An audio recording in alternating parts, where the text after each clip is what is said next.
Hello from Switzerland. I honestly cannot even believe I'm here. I have never been to Switzerland before. It's been one of the top countries. Actually, I think it is the top country that I've been wanting to go to. And coincidentally, I was planning to already go during the summertime because I have friends getting married in August and they're getting married in London. And so the plan was to also combine that wedding trip with a European, another country in Europe. And Switzerland has been just calling my name. I've heard so many good things about it. Everyone I know who's been has had the most amazing time. So I've been itching to go. And that was already like in the plan, right? And then I got this email from Mason Margiela Fragrances. Like, hello. Asking if I wanted to go to St. Moritz to be part of this brand trip, to be part of this like global campaign they're launching for their new fragrance line. And needless to say, I said yes. And so here I am. It's past 11 p.m. I actually got here around 9, but so the Margiela global team, they were meeting for dinner at 9:30 in the hotel restaurant, and so I just decided to join them. They were really nice. They were like, we know you've had a really long travel day, so you know, if you want to order room service and just like rest and relax for tomorrow, you can do that. Obviously, I'm a crazy person, so I was like, no, like we're gonna dive right in, and like I'm coming to dinner. Also because I don't know who is part of the team. I've never worked with Margiela before. I don't know who's invited. In some ways, I feel like I'm on a reality TV show or something, you know? Like, come tomorrow morning, I'm gonna be sitting in that lobby with just like waiting to see who comes to the door, like who is it? I decided to go to dinner because I wanted to interact with everyone in a more casual environment before we have to get to work. And tomorrow is gonna be a really long day. It's a full day of shooting. So I'm gonna go to bed like right now, and I'll see you in the morning.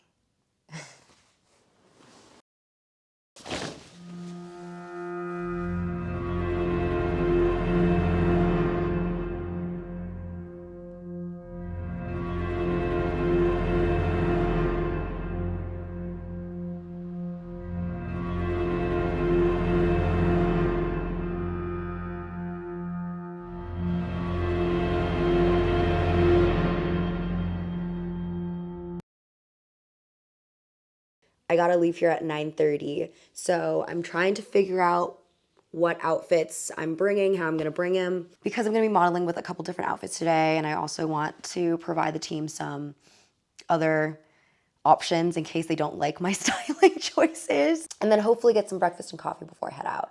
So I have like a couple hours. Fingers crossed. Okay, so as you can see here, I tried to come up with all the outfits before ahead of time so that, you know, I wouldn't be stressed out. Oh my God, it's already like 7:24. You can't see that because my freaking camera is not focusing. But yeah, we got to get this show on the road.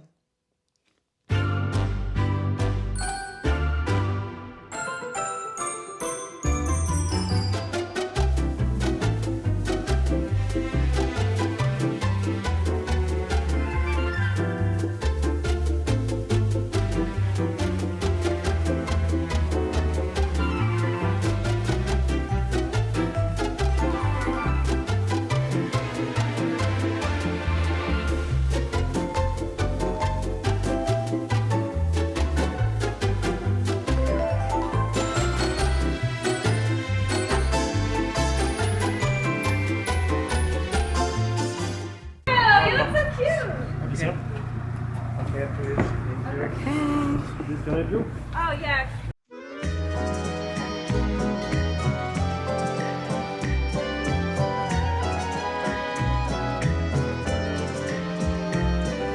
Ecco il mio cuore, I'm giving you all my love. Sempre sarai tu il mio amore, my darling, my angel, my dove.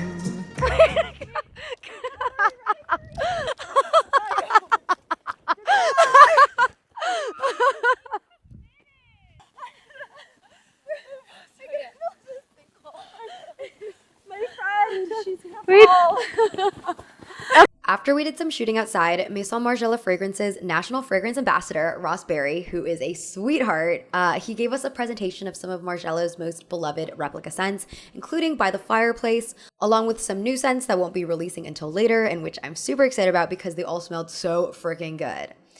Maison Margiela fragrance bottles are also refillable, which is what we're doing here. By the Fireplace was probably the first replica scent that I ever smelled back when I was like a college student, hanging around the department store's beauty section. And so it's got like a special place in my heart. The fragrance itself has woody, vanilla, slightly spicy notes, and the smokiness of it reminds me of roasting s'mores. Also, smelling it in this context after having been frolicking outside in the snow for a few hours and with a nice hot cup of tea in hand, it was magical to say the least. My personal favorite, though, was Afternoon Delight, which I actually got to shoot some content with for the brand. I've never smelled the scent before this trip, and the best way I can describe it is that it smells like Madeleine cookies. I just loved it so much. I'm normally very sensitive to gourmand fragrances, but this wasn't overly sweet, and it smells so whipped cream soft, like you're just getting a whiff lingering from outside a bakery. Yummy!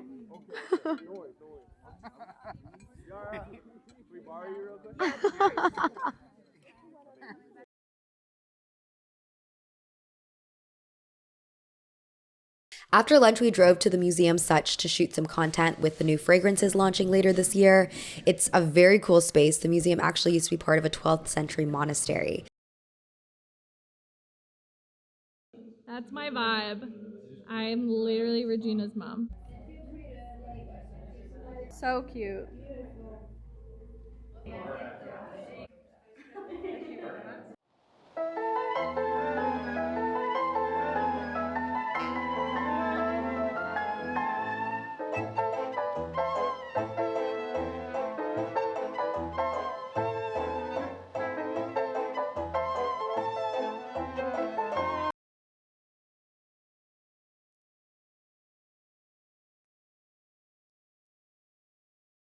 I'm running so late this morning.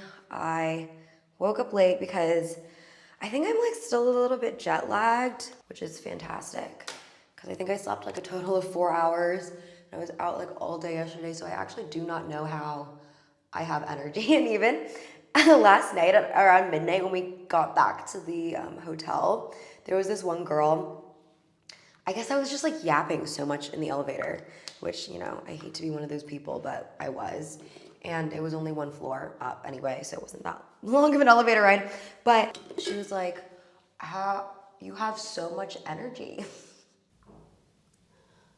I love how like, it's like impossible to do mascara and talk. I'm like, yap. And then the minute I try to pull out my mascara, it's like dead silence. Do I look like the green M&M?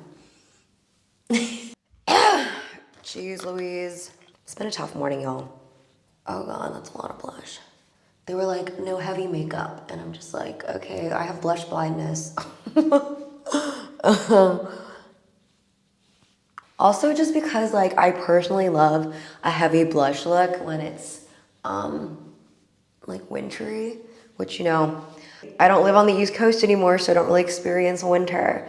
But there's like nothing more that I love than just like a clean, blushed out look in the snow. So I'm living my fantasy today, and hopefully I won't get any notes. See you later.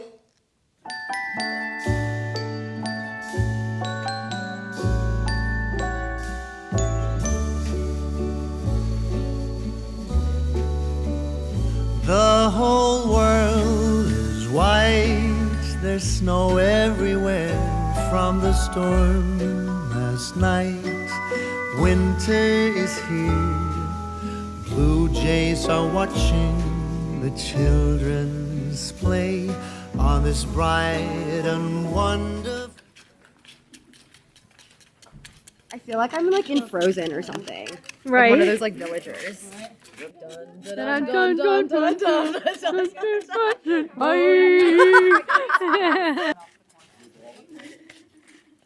I'm obsessed. This is such a cool activity.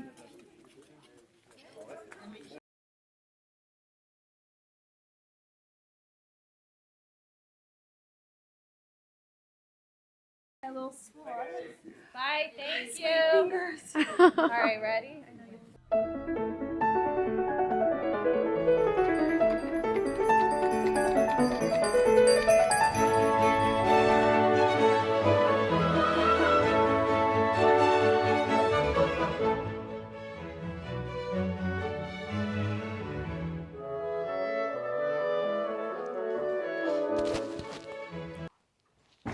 Oh my God.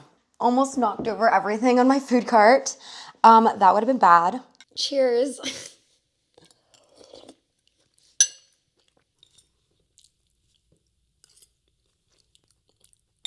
So for my mukbang order, I got this minestrone soup.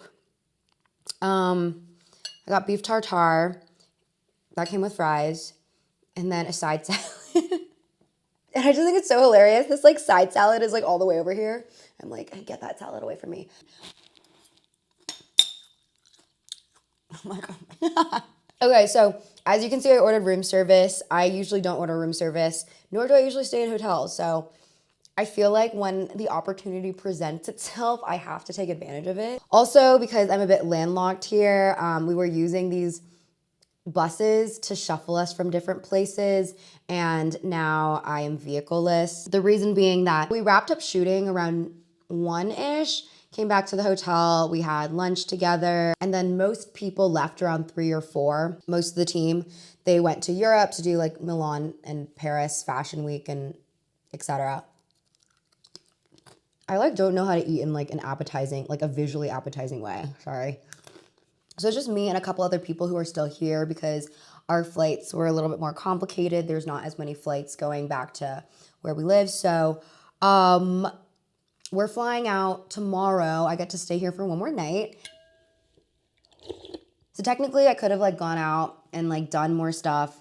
And usually I'm like about that life. Like I hate being a tourist and like not really experiencing the culture of it all. But I was honestly just so tired from working like today and then also yesterday. And like also I'm still like a bit jet lagged and I still have to pack my stuff. So I just decided like tonight we're gonna do some R&R, get room service, read a little bit because I just haven't had a lot of time to read. Maybe watch a movie if I'm feeling really ambitious. I haven't watched like any movies this year. Which is really rare for me because usually I'm like a movie forward person, but I've been watching Severance, so that's been taking up my like visual media time. And also I'm trying to like internalize this thing where I don't need to check off like this many movies or this many books every single year because I feel like I've had this habit of trying to like make my leisure time more productive and be like, I'm gonna watch this many movies, I'm gonna read this many books this year, and have that, just these numbers alone, be the standing achievement for, you know, my year. And it doesn't really make sense because there are some books that are like 800 pages long, and then there are some books that are like 100 pages long, but they're weighed equally when we're like, oh, I just wanna read 50 books this year. And I did feel like a couple years ago when I was doing these reading challenges, I would go for shorter books and I would just not like read any book that was over 400 pages, even though there were books on my to-read list that were over 400 pages, but I was like, I don't have time to spare. I'm like trying to meet my reading goals. And similarly with movies, this is all self-imposed, by the way. This is all my fault. But similarly for movies, I was like, oh, I have to watch like 100 movies this year. And I ended up not watching like any TV for the past couple years because I don't have time to watch TV and movies if I want to make it to my 100th movie. And all of this is to say, like, it's so arbitrary. There were times, I'm afraid to admit this because I feel like it doesn't really coalesce with like, coalesce with my brand that I've built. But you know, like I would sometimes just have a movie playing on my laptop and I would be like on my second screen. I'd be like on my phone because mentally I just didn't have the ability to sit down and watch a movie at that moment in time. But I was telling myself I have to watch a movie because I have to watch this many movies this month and I'm behind my goal. And so I really wasn't paying that much attention to that movie. And I really can't say that any movies that I've watched via a second screen in that way are movies that I remember, that I can recount, that have made any kind of impact on me. Which the whole point in trying to like add to my media library. Trying to watch this many things, trying to read this many things is so that like my breadth of knowledge can expand. But this is like what I was saying in my last video, where the breadth of knowledge may be expanding, maybe, if I'm actually watching it, but the depth of knowledge is not expanding. And so instead of trying to like rush through, watch like multiple movies a day, which I can't believe I ever did that. That is crazy.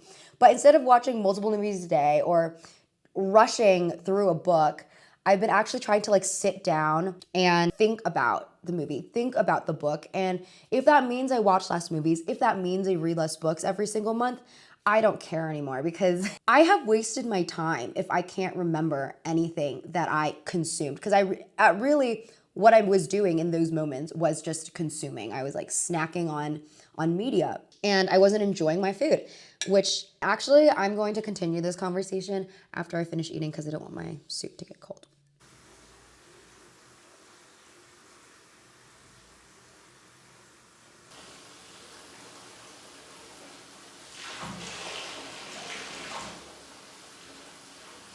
Okay, what's crazy is I said I was gonna keep talking after I finished eating, but then I took a shower and then I ordered a creme brulee because, okay, first of all, look how beautiful this creme brulee is. And I'm unfortunately a dessert person and need a nightcap in some capacity. So cheers. But I don't mind if this gets cold, so I'll put it down for now. To just like wrap up that topic I was talking about, I have started keeping this notebook where it's a reading log, essentially. It's also gonna be a movie log. It's just gonna be a media log.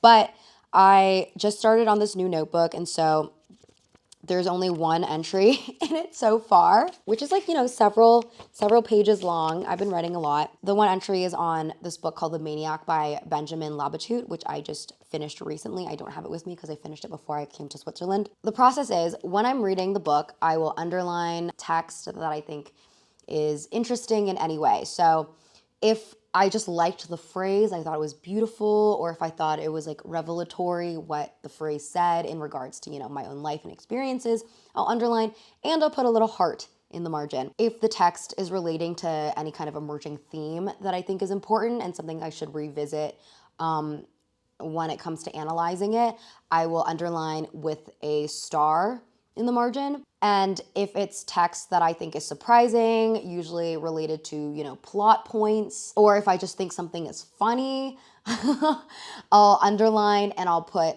2 exclamation marks in the margin. And sometimes I'll write like LOL or OMG for extra effect. But that's generally my notation system in my book. I'll also box names of characters who are getting introduced for the first time. I stopped doing that with The Maniac because there's like a million scientists that they mention in the book and who they never really revisit again. And so I realized that it was kind of pointless for me to be boxing every single name that came up, but that's usually what I will do. And then also I will circle any references to other media that exist in the real world that is referenced in the book that I do not know of. So for instance, in The Maniac, they reference a Kafka short story. And so I circled that short story, I made a note of it, and then I wrote it down to look up later. And then once I've done all of that, I will transcribe into this little journal. And the way that I've been doing it is every 100 pages, I'll take a break from reading and underlining, and I'll translate whatever I've done so far in the book onto the page, just so it's more manageable and I don't get to the end of, like, for instance, a 500-page book and then I have to sit down for hours and hours and hours notating. Because the point of this is to make me a deeper reader. But obviously the point will be lost if I just think the process is too difficult and I just won't do it. So I'm also trying to make this as easy as possible for me. And what that entails at the moment, you know, it might be due to change. The more I do this, it might become easier. The more my attention span grows, the more my hand gets used to working out by writing. My hand was cramping as I was doing this and I was like, oh my God, like what's happened to me? So I have found that sometimes I will literally just transcribe the quote that I underlined and I won't even write anything else. Like sometimes the quote will literally just speak for itself. For instance, I thought this was pretty profound, this quote: humiliation always precedes death. Sorry, that was a pretty dark one. The book is pretty dark, but I didn't write any notes on that because I think my thoughts on it are self-explanatory. Maybe I could explore more. At the moment, I'm making this an easy process. But sometimes I will expand on a quote, or I'll like summarize what I've just read in the 100 pages. And I'll keep doing this until I get to the end. And then once I get to the end of the book, I will actually look up interviews with the author. I just looked up 2 interviews. I wanted to make this easy. I read an author interview with NPR and I read one with The Guardian, and I felt like that was enough. The reason I do this is because I think reading an interview is better than reading someone else's review. For me at least, because if I read a review too soon after I finish reading a book, it sometimes will color my opinion of that book, which I'm not trying to do. I'm trying to be a free thinker, an independent thinker. The reason I will read an author interview though is because I feel like in my art practice, it's important for me to recognize what the author was trying to do. I also think sometimes like a book can be confusing. I have read some challenging books and I reached the end and have been like, what did I just experience? And then I will go to an author interview, and a lot of the times, like, the author will explain more of what's going on. And for The Maniac, I literally just wrote down 2 quotes that I felt informed me more about the novel, and that was literally it. In another world, I would have kept writing and reflecting. Again, I'm trying to make this easy, and this is already a huge step from just underlining, which is what I was doing beforehand. And most importantly, like, the act of transcribing and writing things down on paper really helps you remember. Because there have been books that I've read and I will not remember one thing about them. And that's basically like time wasted to me, because I can't recommend the book. I can't even, like, I can only say if I liked it or if I didn't like it. And it feels like a shame, because it feels like I didn't even read that book and I didn't even put time in it. And so this has made me feel a lot better. I do feel like, to an extent, it's impossible to remember every single book you've read if you are a big reader. What's cool about this process is I'll always be able to revisit my notes in this book and remind myself about like why I liked it, what themes were going on, so that at least it helps with me being able to recommend books to other people, because I'm able to say like, well, this book was about the ethics of science and whether or not humans should continue to pursue knowledge even when we feel like it may harm us as a society, as a population. So yeah, that's my little note-taking method. I think for movies, my process will look more like just a reflection at the very end. I'm going to continue with the looking at the interviews. I do want to say that I like looking at reviews every so often. I'm not saying don't read reviews. Sometimes reviews are very profound. And actually, there was this one review about La Chimera that I think about all the time because it was so good.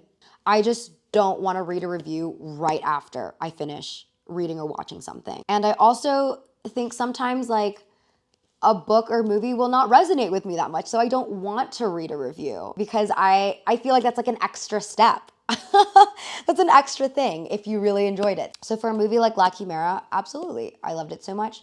I will read the filmmaker interviews. I will also read reviews because it excites me to know more about this movie. I mean, I also think there's value in noting down like specific themes or shots in a movie that were really interesting. One thing that really comes to mind to me is I saw Nosferatu end of last year. I think it was end of last year. And there was this one shot that I thought was so beautiful. I still remember it so clearly. I don't know if that movie is available yet on streaming, but I remember it. And it was Nicholas Holt's character standing in this road, waiting for this horse carriage to come to him. The lighting was beautiful. It was gorgeous. It was dark. It's really hard to make a dark scene look good. And that is what I really clocked. And that scene is beautiful. So had I started this project around the time I watched Nosferatu, I would have written about that scene in this little book. But you can do this with everything, I think. Articles I read, music I listen to. My goal is really just to be a deeper thinker this year. And that means sitting with, meditating with, reflecting on the pieces of art, of media that I consume. And I don't even feel like I need to say anything profound. That's the best part about this process. When it comes to online spaces like Goodreads and Letterboxd, even though I know I said I don't use Letterboxd seriously, I do think there's like this pressure where what I share online has to be so profound, so interesting, so like nothing that has been said before. And that puts a lot of pressure on me to the point where I feel like, oh, well, if I don't have the time to really think about this in that way, I don't want to think about it at all, which is a disservice. And so a lot of the thoughts that I've written about this book in here, they're not profound. They're not interesting. They're not like something that no one has ever thought of before, but it's just an exercise for me to feel more connected to what I'm reading. And I'll probably never share what I've written about the maniac. Maybe another book that I actually have a profound insight on, but we're not trying to put lightning in a bottle here. This is supposed to be an everyday practice. So hopefully we'll fill this up at some point. But if you decide to do anything similar to this, I would love to know, and I would love to hear about your progress. Okay, that's all I'm gonna say. I have to finish eating this creme brulee and then priorities. And then gotta finish packing up because I gotta get out of here at 7 in the morning. And it's already 11, the time really flies. Okay.